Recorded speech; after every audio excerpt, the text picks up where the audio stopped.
My name is Carmi Palafox, an urban planner and economist. Welcome to Beyond Places, the podcast about the planning, design, and leadership of the communities and cities that we call home. Thank you for joining us in another episode of Beyond Places. I am honored and excited to have with us today the Deputy Lord Mayor of Sydney, Jess Scully. Jess is a curator who uses creativity to engage people in the knowledge economy and with urban life in the 21st century, working to shape a sustainable and inclusive future. She was elected to the City of Sydney Council in 2016 and as Deputy Lord Mayor in 2019. She advocates for new models to address the housing crisis and support workforces of the future, is working on reviving nightlife and expanding access to culture. Most of her career has focused on the creative world. From 2009 to 2017, Jess was the founding director of Vivid Ideas, Australia's largest creative industries event. She has curated several events, including TEDxSydney, which have sparked new thinking. In the past, Jess served as an arts policy advisor to the New South Wales Minister for the Arts, curated public art projects that transformed public space, and was a radio host and editor of several publications. Welcome, Jess Scully. Hi, Kami. I'm excited to be here. Thank you. Thanks for joining us, Jess. So, first off, I wanted to know what are your main responsibilities as the Deputy Lord Mayor of Sydney? Well, it's an interesting role, and it's the kind of role that has some sort of formal requirements, and then others that are more, I suppose, self-initiated sort of opportunities. So I suppose from a formal perspective, the way I would describe it is that I'm kind of like on the board of directors for the city. So the City of Sydney is actually a small but important part of Greater Sydney. So Sydney itself is home to about 5 million people. It is a huge geographic area, but the City of Sydney is actually quite a geographically constrained 27 square kilometre area right at the centre of the original heart of the city. It's the place where the central business district is. It's where a lot of the cultural life of the city happens. And it's really important to both the state and the national economy of Australia. And so my role is sort of to support, the expert executive and staff of the city to make good decisions. So in a strategic sort of sense, to sign off on budget and policy ideas, and to also bring forward and represent ideas that come from the community, either that I've heard from the community or that I have worked with experts and people to try and bring new ideas forward. So I kind of see my role as representing those people who are here now and those people who live and work in the city and who run businesses in the city, but also trying to speak on behalf of future generations and to try and think about what kind of city they want to inherit. So that's how I would describe my role. And some of it is quite ceremonial and, having a lot of official meetings and greeting people from visiting delegations or people who are other representatives. Some of it is community based, where you go into the community and listen to people's needs and try and work with them. And some of it is more industry specific about, how do you support the tech sector? How do you support retail? How do you work with nightlife, the creative sector? So it has a lot of different strands to it. What brought you to join government? I came from, as you know, a creative industries background. And so I had been thinking about, what either enables or inhibits creative engagement and participation in a city. And then also what supports or prevents people from running creative businesses or participating in the creative economy.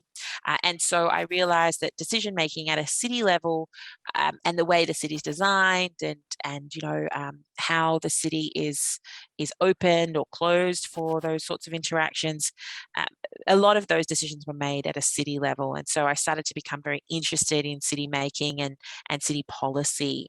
And so that's so probably around 2007, I got interested in cities for that reason. And then it took until 2016 when the Lord Mayor of Sydney, Clover Moore, who has been a long time leader of the city and very progressive and independent, she asked me, invited me to join her team. And so that's where that opportunity came up. I read somewhere that it came up after interviewing her in your Yeah, radio show.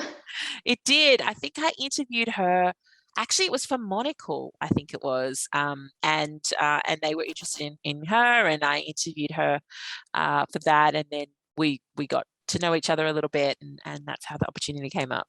So you're not, and you've been quoted to say this as well, you're not a typical profile, so to speak, of someone in government. Have you been able to adjust well in terms of, because coming from the private sector, there's perception that, oh, government tends to have, very bureaucratic processes.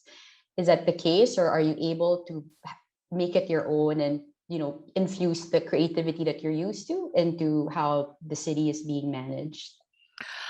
I think I've probably met the city halfway. I think I have a greater appreciation for why things do take the time that they take and why it's important to have those processes. Because I think, whenever people talk about bureaucracy, what they really mean are actually sector experts. These are people who have specific expertise and take the time and their care to, do that one thing very well. And I think we need to respect that bureaucratic expertise. And when we talk about bureaucratic processes, often what we're talking about are good administration of public funds or public assets. And so when people say, oh, things take too long, it's like, well, things take a long time in part. And, in my experience at the city, because we have gone through processes of community consultation where actually we say, here's what we have in mind, or we think something needs to happen here or in relation to this policy. What's your feedback? We take that feedback, we reflect on it, we include it in the either the design or the policy piece. We give it back to people to give their feedback again. Then it's adopted and goes through a process. So to actually give things adequate time to do a good job, you actually need to take time to do those things. So I think I'm naturally a very impatient person, and I think I have acquired a little bit of patience through the process of working within government because I understand why things take time. But I also hope I've been able to push things a little bit as well and to accelerate some things that can be accelerated. Okay. To you, how important is it to have creative leaders? I think it's really important. I think it's important. Actually, what I think is important is having people who are elected to representative roles who don't come from kind of the usual fields. In Australia, I'm not sure if it's the same, in the Philippines or in other parts of the world, but a lot of the people who are elected are lawyers or management consultants. They come from very narrow fields of expertise. It's very rare to have people who may have been like a nurse or, a school teacher or, someone who's worked in aged care, for example, someone who's an artist or a musician. It's very rare to get people from those backgrounds actually, elected and making making sure that perspective is heard. And so, and also structurally, the way that government is structured here, at least, the demands are such that if you have a caring responsibility, for kids or for your parents, or, quite often you don't have the time or the resources to get involved in politics and represent. And because of that, we get policy being made by a privileged and narrow group for a privileged and narrow group without a kind of expanded frame of reference of the diversity of the world. And so I think we need elected leaders and leaders who come from a whole range of different backgrounds, particularly, when it comes to city making and the ways of navigating a city and building a city for everyone and to be inclusive. But coming from a creative background in particular, I think it's really useful because the creative sector, I think, has always been ahead of the trends in terms of where work is going. I think as a creative, I've worked independently. Working from home is not unusual. That even before the pandemic, working in diverse collaborative teams is very common. relying on your network and creating your own work. That's all very common to creative people, very, very natural to creative people. And now I think more and more industries are actually moving in that direction as well. So it's helpful to have people in positions of leadership who have already experienced that world and can help more people move in that direction as well. Are there any leaders that you have worked with or wish to work with that you find are very effective because of their creativity? That's an interesting question. I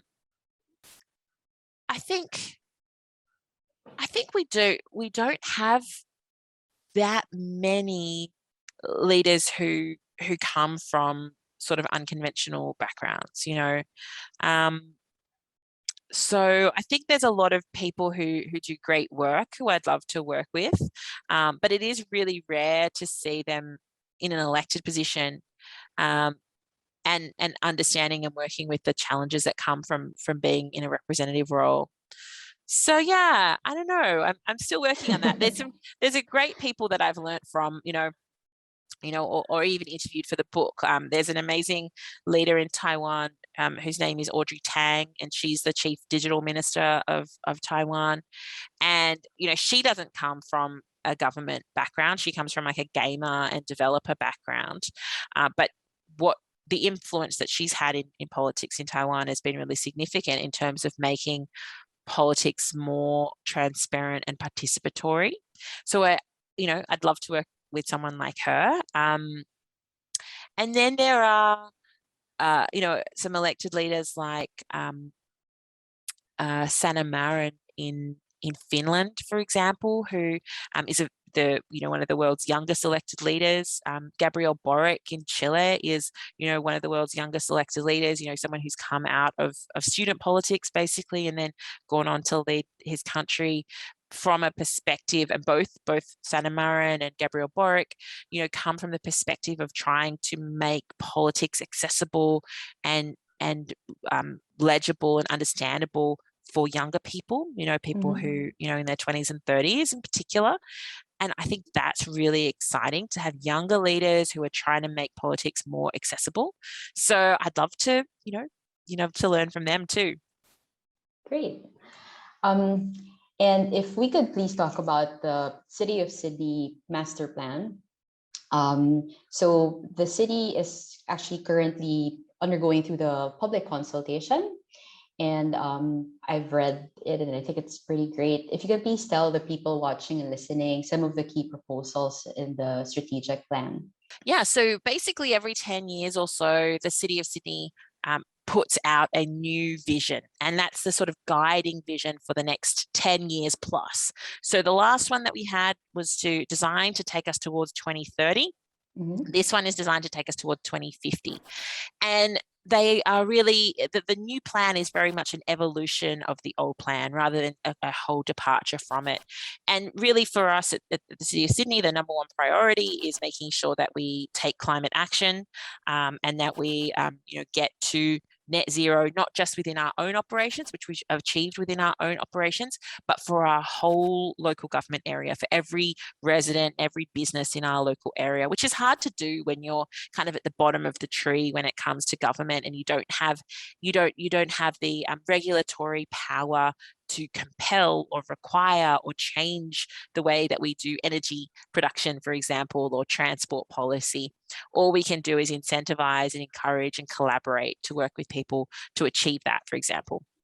So to use the tools that we do have and the levers that we do have, we can focus on greening, on urban design, on streetscapes.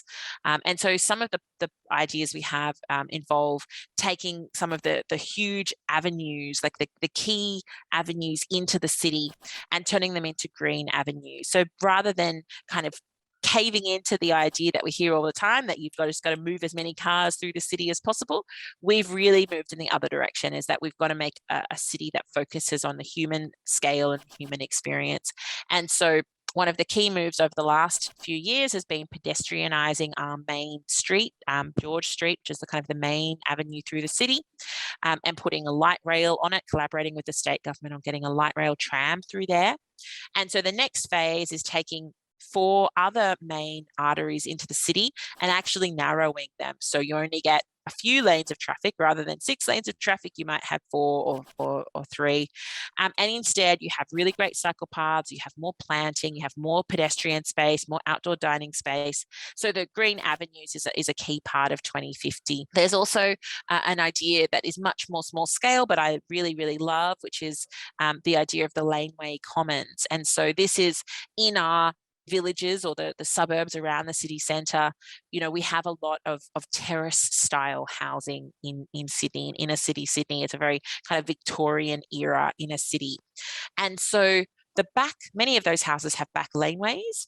And how do we take those back laneways and take them from being places where people drive their cars and park their cars in a driveway to actually being public space? So we would tear up the asphalt, plant grass, or have cobblestones with plantings, encourage people to have community gardens and laneway gardens in those spaces, turn them into social active places for people.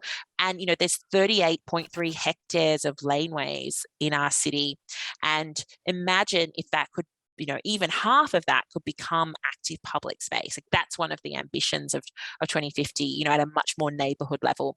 There's some wonderful big picture ideas around swimming in the harbour. So we have, as people know, a beautiful harbour in Sydney, but it's also been really made toxic in places by an industrial history of use, or by people parking their yachts and oil spills off the yachts, and and there's kind of a hard edge to the harbour in a lot of places. So how can we both rehabilitate the waterscape and improve water quality so that people can swim in the harbour and it's safe, but also create beaches and pools and swimming opportunities in the harbour so that more people can enjoy and use the harbour? So those are like 3 of the plans, but some of the ones that I'm really excited about are around trialing and prototyping opportunities for more affordable housing typologies and affordable housing methods, so that we're not, because we have a very, very expensive housing in Sydney, and so that's something that really excludes a lot of people from living here, but also prevents a lot of creative activity or community-based activity. So how can we intervene through things like community land trusts, for example? How can we adopt models like creative land trusts, which are popular in places like the UK, to try and safeguard creative infrastructure? So as you can tell, there's a lot of ideas in there. I think it's a great plan, and to be able to, develop a plan that has worked and has inspired, coming from the Sustainable Sydney 2030 plan, and moving on to this. So I moved to Sydney in 2018, and I lived in the CBD. Actually, I was on Park Street for the first 6 months, and I loved it. And I recall when I was really bent on staying in the city, many people were like, "Oh, it's better to try it out in the suburbs." Very few people actually like to live in the city center. Mm-hmm. Is there something you think we could do to encourage people to live more, maybe to even increase supply in the CBD or in the CBD fringes? I think it's a bit of a complex area. I think there are already a lot of people living in the CBD, in the downtown central business district, and there's a huge number of people living in the city fringe. I think we need to find ways, if we are going to have more residential development in the central city, to make sure it doesn't come at the expense of like economically productive space or of social life and creative life, nightlife in the city. Because one of the challenges I see is that when you get a lot of residents moving into an area, quite often they have expectations about noise levels, whether it's the bottles being picked up at 5 o'clock in the morning from the bar down the road, or the milk being delivered at 5 o'clock in the morning to the cafe, and they don't like that. They like the amenity of having the cafe or the bar, but they don't like the noise that comes with having those services delivered. Or you can get complaints about nightlife or music performance spaces when you get too much conflict and tension between residential and entertainment uses. So I'm not necessarily an advocate of incentivizing people to to do residential development in the inner city. I think the incentives are already very strong because of the wildly accelerating cost of residential accommodation.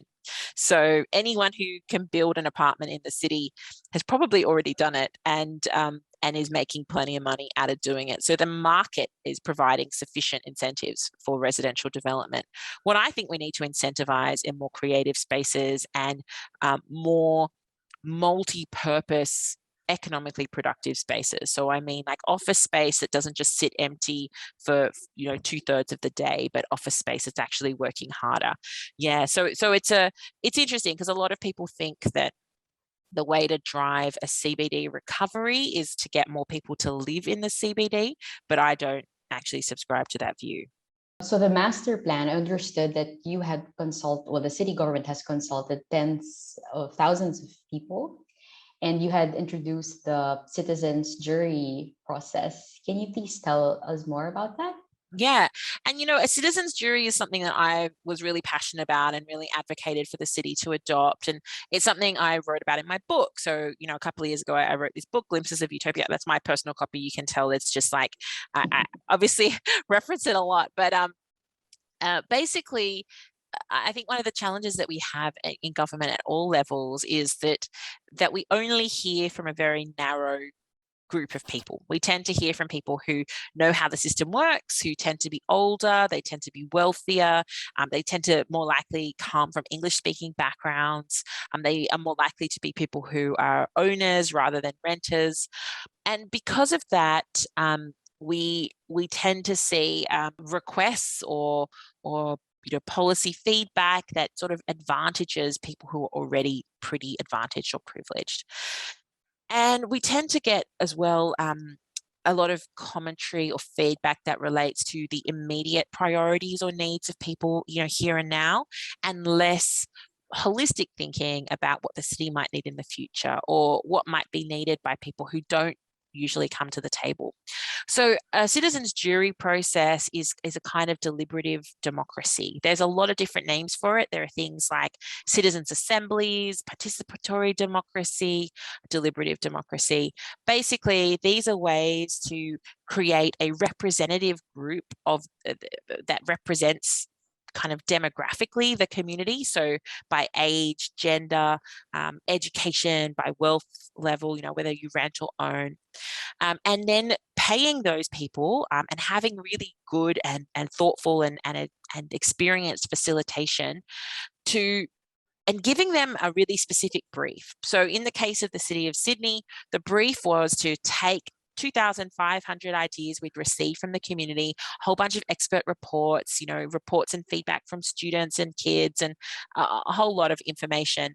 And we basically said to this group of 50 people who, volunteered after 10,000 letters were sent out, they then volunteered to dedicate 6 Saturdays over the course of several months to work on this. So we gave them all that information, and then the brief was, okay, give us your directions for what Sydney should be like in 2050. And they called experts, they went through all that material, and then they came up with their own expression of what the values and priorities of the city should be in 2050. And it was really courageous and ambitious. And it was so much more generous and forward thinking than I think that you would normally get through a feedback or consultation process that was focused on the here and now and on the communities and individual self-interest. It was more about the communal self-interest and the identity and character of the city as a whole. And so, for example, they asked that we put reconciliation and First Nations truth-telling around Australia's Indigenous history and communities, front and centre in the city. They challenged us to create a city that was regenerative and not just sustainable, but that actually gave back more than it takes, and to clean the air and water, and to go further than just sustainability. They wanted us to have a 24-hour city and to really revive and support creative production and nightlife, which, normally when I hear from people about nightlife, it's complaining or having an opposition to noise or, the nightlife. And instead, this group told us, actually, to have a successful city, we have to have a vibrant nightlife. And of course, affordability was another one of the key issues that they came up with. Or they identified, and that has been a really dominant theme, as you know, in Australia over the last few years. And so yeah, it's such a fantastic process. We worked with a group called the New Democracy Foundation, and I recommend very highly to anyone who's listening that you challenge yourself to adopt a process like this. Great. And I wanted to hear, as the Deputy Lord Mayor, because of course we all have views about what the biggest challenges are. To you, what are the biggest challenges for the city? Well, climate change is the biggest challenge for everyone everywhere. That's the biggest challenge. In Sydney over the last 3 or 4 months, we've had more rainfall than we usually get in 1 year. And that's not normal in Sydney. People would know Sydney is a hot and reasonably dry place. And it's not normal for us to be dealing with this level of storm water, of floods, and those extreme climate conditions are real, and a real stress and a real crisis. And before we had this and the pandemic, we had fires, that made the air really toxic to breathe. So it's a real life issue, and increasing heat issues, are another, I guess, symptom of the climate challenge. The other one is fairness, and having a city that's getting very, very expensive to live in means that most people, can't afford to live here, and people who work here can't afford to live here. People who are teachers or nurses or baristas or artists, can't afford to live near where they work. And then people have a diminishing, quality of life when they have to travel 2 hours to get to work, right? It's harder for people to build community and a sense of connection when they can't live near where they work. So affordability and the fact that Australia has a very broken housing model is something that is a huge challenge for Sydney and for other cities in Australia. And then I think around like how do you retain and support and encourage the development of the new economy, beyond Australia's very extractive economy, a very fossil fuel based economy. Whereas in cities, we have the knowledge economy and the creative economy and the caring economy. And so how do you encourage and support those new economies to thrive so we can transition away from the one that we have now? And of course, even before the pandemic, this century, it's really about a global competition for talent, and Absolutely. Talented people, they have all these choices it's not before wherein, lived in a regional area or suburban area, you knew where to go. It was your capital city. Now there's this migration that can happen around the world. What are policies do you think that are needed at the state or even federal level to make Sydney more competitive in terms of attracting and keeping talent? I actually think it's all of the things I just mentioned. People want to move up to a place where they can afford to live. A big challenge in attracting talent to Sydney is I hear from people all the time that, people are worried that they can't afford to live here. So that's a big challenge. And actually, nightlife and culture has been another factor that I've heard from a lot of people in trying to recruit international talent or retain talent. People don't want to go to a city or live in a city where they think the lights turn off at 9 p.m. and they can't engage in the social life of a city. So I think those are the kind of key drivers and incentives, like affordability, culture, nightlife, social life, and a sense of social connection. You're a big advocate for reviving the nightlife of Sydney. What are measures that are being taken to encourage businesses to open beyond 5 p.m.?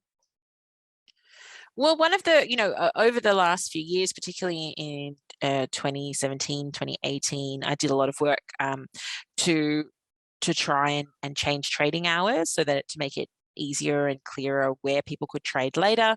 And that was something that was very successful in terms of the late night trading hours plan. But the challenge we then faced, and Sydney had that a problem of having lockout laws where basically nightlife businesses were not allowed to trade after 3 a.m. And there were a lot of constraints around, how they had to operate. So it was only sadly, in February 2020 that the majority of those rules were wound back, and then a month later we went into lockdown. So Sydney hasn't, since 2006, Sydney has not had a nightlife that wasn't constrained by either lockouts or lockdowns and the pandemic. So it's had a really damaging impact on our nightlife. And then the challenge that business owners have now is that they don't have enough staff. And that's because, we shut our borders basically and made it very difficult for people, for international students, for migrants, like for people to come and live and work in Sydney. And now no one has enough staff. And so that's, at the moment, that's the biggest issue in terms of getting people to trade their full hours or to create a vibe or a buzz in the city. So we need more people to come and work here, and we need to make it easier and attractive and affordable for more people to come and work here. And a lot of the constraints have been lifted in terms of like the regulatory constraints, but practically staffing your business is the biggest challenge right now. Okay, so it's good to know. So the controls have been lifted pretty much. It's so easy now, but yeah. It's easier. I wouldn't say it's so easy, but it's still challenging. And I still hear from people all the time who are having, a challenging time around compliance with noise complaints and making sure that they're kind of accommodating their context in terms of noise. And it's still hard and it's expensive and it's difficult to do, but some of the constraints have been lifted. Yes. Well, I read your book. I listened to it. So I got the audio book. Congratulations. Oh, thank you. So I'm about 3.5 hours into it now. Oh my God, it's so long. It's pretty long. It's so long. Sorry about that. No, I have a baby, so I don't have time to read, but I get to listen to it when I'm doing chores and errands and when she's in daycare. But very impressed. So congratulations. I know it's not an easy feat, especially with, your job as Deputy Lord Mayor and everything else that you have going on. But I thought it was very well researched, and I was pretty amazed at, the examples that you showed in it. So my first question about your book, how did you come up with all those best practices that are happening? Oh, well, thanks so much. And really, I'm so glad that you're enjoying it and you've dived into it. I feel like I'm so fortunate to get to talk to interesting people all the time. And so, most of the ideas actually came from kind of conversations and research and, meeting people and hearing about what they've been working on and, just being curious really about how things could be different. And so I feel like a lot of my work is really about reading and observing and talking to people and learning about what they're doing. And then I thought the most useful thing I could do with all of this stuff that I know is to write it down and put it in one place and try to connect the dots, between this sense that people have that things are unfair or not working well or unsustainable or not inclusive, which is right. People are right to feel that way. And then trying to identify what the root causes of that feeling is, and then the fact that there are better ways of doing things, all over the world. Because we in Australia in particular, we tend to just look to two places. We look at what America does, we look at what the UK does. And they might not be the best places to look, really. There are much more creative examples, in our region, in Asia, in Latin America, in Africa, in Europe. There are other places that we can look for inspiration. So you have adopted the citizens jury process, and I know that was in your book.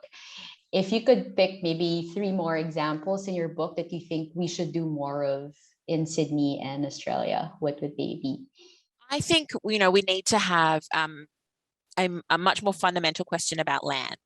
And this is something that is a big part, later in the book, that one of the factors that limits, active community uses or, environmentally thoughtful uses or creative uses is the kind of escalating price of land. And the price of land doesn't relate to some magical property that the land has. It's actually all of the activity and infrastructure that is around that land that makes it valuable. You know, it's the street or the bike lane out the front. It's the very good cafe down the road. It's being 10 minutes from work as opposed to 4 hours or 2 hours from work. And I spoke to a really interesting man from, you know, a thinker from the UK named Idi Johar. And he said, you know, if you took your house that's in the middle of Sydney and moved it, you know, 8 hours away to the back of Burke, like the very regional area, would the house have the same value? And of course it wouldn't. It's not the house, it's not the land, it's the public goods that are around that. And what we do in Australia is we extract the value of the public goods down into that individual property owner. And I think that happens elsewhere in the world too. So what I'd like to see us do is to make more thoughtful interventions with land and actually take land and put it into trust, you know, public land, and keep it permanently affordable by leasing it for particular uses, and by helping the communities decide what the best and highest use of that land might be. So dealing with land in a different way is one key thing. I think we also need to make some really significant changes with how we do taxation. I don't want to spoil it for you, Kami, but there's like this massive chapter on tax, and I promise it's really fun. I promise it's a really fun chapter, but people always think, oh, really? I want to read a book about tax, but tax is such a huge issue, you know, and people talk about taxing, you know, the big internet giants like Facebook and Google and those sorts of organizations. But there's a whole lot of organizations that don't pay tax, particularly fossil fuel producing, you know, gas companies in Australia who are making enormous profits, and actually not providing those energy products in Australia. They're exporting them, and then they're not paying any tax here either, and they don't employ that many people. So there's just like, it's extractive, it's having a terrible impact on our environment, it doesn't deliver any material benefit, and then they just profiteer off everyone and have a free ride. And companies from Uber to Google to Facebook to, you know, Chevron, they all participate in this. And actually there are really exciting global moves to do kind of cross-country reporting and paying money where you actually earn the money as opposed to where your Bahamas bank account might be. So there's some interesting stuff on tax in there, and a tax process as well, or a tax proposal, which is more about taxing resources rather than taxing human labor, which is called X-Tax from Holland, which is a really interesting one. And then I think the other thing I'd point to is, you know, how can we approach the digital economy in a different way? And something I wrote about in the book was the idea of the digital commons. And so it's this idea that actually the value that exists on the internet is actually created by all of us posting our Instagram photos and you know, commenting on the articles, but yet we don't actually manage any of that data collectively or extract any value from it collectively. And there are similar opportunities with biometric or medical data, you know, where we could actually manage that in a way that had more transparency and more community control, but that also then derived a financial benefit for people like us who contribute to it. So there's heaps of stuff in there, but those are my favorites. Well, my favorite so far, I like the example from Taiwan. Oh, yeah. Yeah, you did mention her earlier in the interview about Audrey Tang, is it? Yeah. And really how, you know, they've made it so accessible and affordable for people to be able to access to the internet and other resources. And she's so accessible. Like I think you said in the book that people can have a meeting with her, a minister. Yeah. Very easily.